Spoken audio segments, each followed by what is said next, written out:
Assalamualaikum warahmatullahi wabarakatuh. Saya Khadijah Makarim.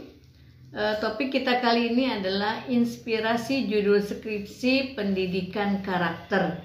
Teman-teman sekalian, kalau kita bicara karakter, sebaiknya kita terlebih dahulu, karena ini masalah pendidikan, maka sebaiknya kita melihat dulu makna pendidikan ya. Di antaranya kita harus paham apa itu pendidikan yang tertera dalam Undang-Undang Sistem Pendidikan Nasional tahun 2003. Di situ dijelaskan bahwa pendidikan adalah usaha sadar dan terencana. Ya, jangan lupa itu adalah usaha sadar dan terencana untuk mewujudkan suasana belajar dan proses pembelajaran ya, agar peserta didik secara aktif mengembangkan potensi dirinya. Nah, ini harus digarisbawahi, mengembangkan potensi dirinya untuk memiliki kekuatan spiritual keagamaan, pengendalian diri, kecerdasan, akhlak mulia, serta keterampilan yang diperlukan. Yang diperlukan siapa? Di sini dijelaskan keterampilan yang diperlukan bagi dirinya, masyarakat, bangsa, dan negara. Ya, jangan lupa bahwa di dalam Undang-Undang Sistem Pendidikan Nasional dijelaskan bahwa pendidikan seperti itu. Jadi apa yang dimaksudkan di dalam undang-undang tersebut maknanya adalah siapapun itu, pendidik di rumah maupun di sekolah maupun di masyarakat, itu bertanggung jawab untuk mengembangkan potensi ya, potensi dari setiap individu, supaya setiap individu, setiap anak sebagai anggota masyarakat dia memiliki suatu keterampilan yang kelak nanti akan berguna bagi dirinya, masyarakat, bangsa, dan negara. Nah, itu menurut Undang-Undang Sistem Pendidikan Nasional tahun 2003. Untuk mewujudkan hal tersebut, itu diinternalisasikan pada pendidikan karakter ya. Jadi kalau menurut Undang-Undang Pendidikan, menurut Kementerian Pendidikan Nasional, pendidikan karakter itu ada 18 ya, ada 18 nilai-nilai karakter. Nanti teman-teman bisa melihat sendiri itu apa yang dimaksud dengan 18 nilai karakter yang ada dalam Undang-Undang Sistem Pendidikan Nasional yang dikeluarkan oleh Kementerian Pendidikan. Nah, ruang lingkup pendidikan karakter itu menurut Kementerian Pendidikan Nasional itu adalah, kita lihat karakter yang utama dulu ya, yang utama sebagai ujung tombak bagi peserta didik. Di situ dijelaskan ada karakter jujur, karakter cerdas, karakter tangguh, dan peduli. Jadi itu yang utama. Nah, udah saya sebutkan nih 4. Jadi berarti kalau yang 14-nya nanti teman-teman cari sendiri ya. Mari kita lihat sekarang sumbernya.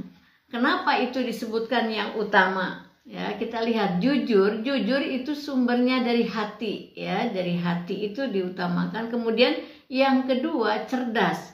Cerdas itu adalah hasil olah pikir ya. Kemudian yang ketiga tangguh, itu berarti olah dari fisik atau raga. Kemudian yang keempat peduli. Peduli itu adalah olah dari rasa, ya, itu yang utama. Jadi kalau kita urutkan, kesimpulannya adalah pikiran, perasaan, dan diwujudkan dalam perilaku. Ya, jadi apa yang kita pikirkan itu yang kita rasakan, dan itu pula yang muncul dalam perilaku. Nah, baik teman-teman sekalian, itu gambaran bagaimana kita memahami, memaknai pendidikan dan pendidikan karakter. Nah, bagi teman-teman yang ingin menulis skripsi ataupun tesis yang berkaitan dengan pendidikan karakter, saya sampaikan nih beberapa judul ya yang berkaitan dengan hal tersebut, mulai dari pendidikan anak usia dini, sekolah dasar, SMP, SMA, dan juga di lingkungan yang lainnya. Masing-masing tidak terlalu banyak lah, contohnya ada yang 2, ada yang 3 ya. Sekarang kita lihat yang pertama, kalau untuk pendidikan anak usia dini, saya ambil contoh misalnya ya, judulnya yang pertama adalah faktor-faktor yang mempengaruhi disiplin anak usia dini. Jadi kita melihat faktor-faktor itu. Nah, ini bisa dengan pendekatan kualitatif. Saya sampaikan contoh-contoh judul ini sebagai inspirasi dan tidak memberikan tempatnya ya, dan nanti tempatnya, lokasi penelitiannya ya tinggal teman-teman berikan saja. Saya ulangi, faktor-faktor yang mempengaruhi karakter disiplin anak usia dini. Yang kedua, contoh untuk anak usia dini, penanaman karakter jujur anak usia dini melalui permainan. Nah, jadi nanti kita akan cari itu teman-teman, cari permainan mana yang menuntut ataupun mampu mengembangkan karakter jujur pada anak usia dini. Itu ya. Kita lihat sekarang kalau SD atau madrasah ibtidaiyah. Yang pertama ya, inspirasi yang pertama kita bisa lihat hubungan pola komunikasi orang tua dengan karakter religius anak ya, usia sekolah dasar. Kemudian yang kedua, strategi membentuk karakter mandiri pada siswa sekolah dasar. Tinggal tambahin di mana misalnya. Jadi bagaimana kita menentukan strategi untuk membentuk karakter mandiri pada masa anak-anak ya, khususnya anak-anak yang sekolah dasar. Kemudian yang ketiga, misalnya kalau di madrasah ibtidaiyah kita bisa ambil misalnya implementasi pendidikan karakter religius melalui pembelajaran. Pembelajaran apa kita pilih ya yang kira-kira relevan untuk mengembangkan karakter religius itu, yang ada masalahnya apa. Nah, dalam hal ini misalnya kita pilih akidah akhlak misalnya. Sehingga judulnya seperti ini misalnya, implementasi pendidikan karakter religius melalui pembelajaran akidah akhlak ya. Kemudian sekarang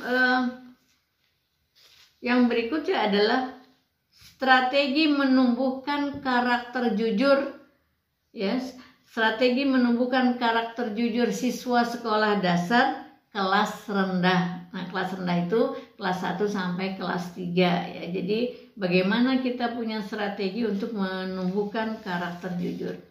Nah, baik teman-teman, sekarang SMP ya. Ya sebetulnya sih di mana aja, tapi saya ambil aja contohnya di klasifikasi SMP misalnya. 1. Penanaman karakter mandiri pada peserta didik di SMP negeri bla bla bla misalnya ya. Kemudian yang kedua untuk kita ambil internalisasinya di depan ya. Kita ambil contohnya internalisasi pendidikan karakter mandiri pada siswa SMP. Dan yang berikutnya kita minta misalnya bagaimana sih anak-anak remaja itu mampu bertanggung jawab terhadap apa yang dia lakukan. Maka kita lihat nih, pendidikan karakter tanggung jawab melalui pembelajaran daring misalnya ya di masa pandemi. Nah, bagaimana siswa mampu mengekspresikan tanggung jawabnya terhadap jadwal belajarnya, terhadap tugas-tugas yang diberikan guru, itu yang nanti dinilai ya. Jadi bagaimana dia disiplin, karena tanggung jawab itu juga berkaitan dengan karakter disiplin ya. Jadi kita bisa kembangkan di dalam penelitiannya itu.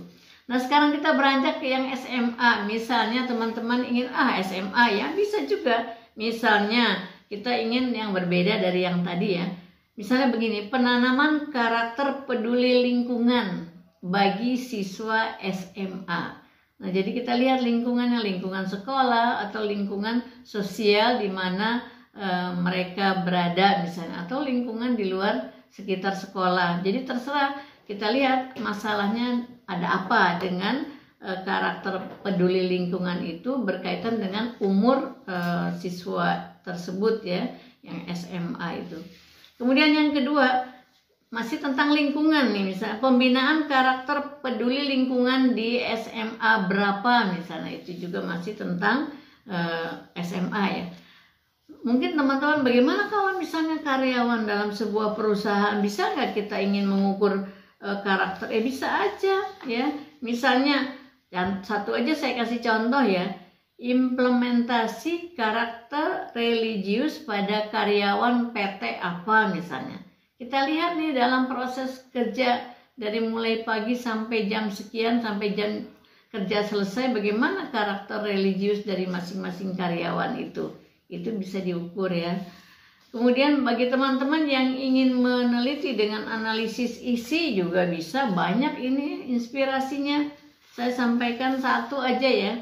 Misalnya analisis nilai-nilai pendidikan karakter dalam film apa, tuliskan judulnya. Nah, di sini tidak disebutkan karakter apa, kan nanti kita nonton dulu filmnya secara utuh, secara holistik. Nah, karakter apa yang disampaikan dalam film tersebut. Nah, baru kemudian dianalisis. Atau kalau tidak film ya bisa juga dalam novel atau dalam tokoh ya.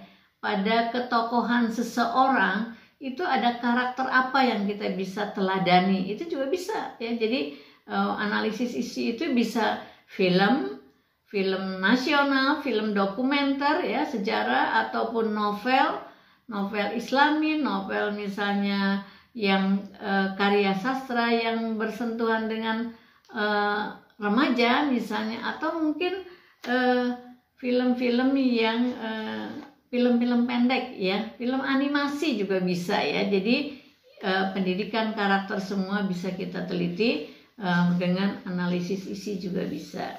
Bagaimana kalau petani? Kalau petani mungkin kita akan menelitinya pada keluarganya ya, karena ini pendidikan karakter. Misalnya pola pendidikan karakter pada keluarga petani di desa ini. Misalnya ini untuk teman-teman yang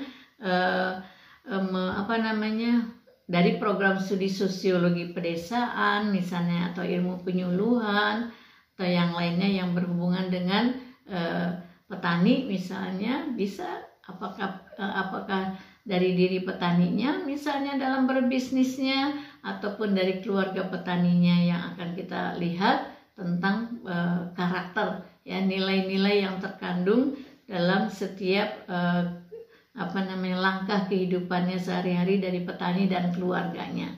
Jadi mengenai respondennya bisa siapa saja, dari mulai pendidikan anak usia dini, SD, SMP, SMA, kemudian bisa petani, bisa karyawan, bisa siapapun itu. Yang penting adalah ada masalah nggak yang kita akan gali di dalam proses penelitian pendidikan karakter itu. Nah, demikian teman-teman, bagi yang berminat untuk meneliti tentang pendidikan karakter, mudah-mudahan ini bisa menjadi sedikit inspirasi bagi teman-teman, dan nanti silahkan dikembangkan lagi sesuai dengan kebutuhannya di program studimu masing-masing. Mohon maaf bila ada kekurangan. Assalamualaikum warahmatullahi wabarakatuh.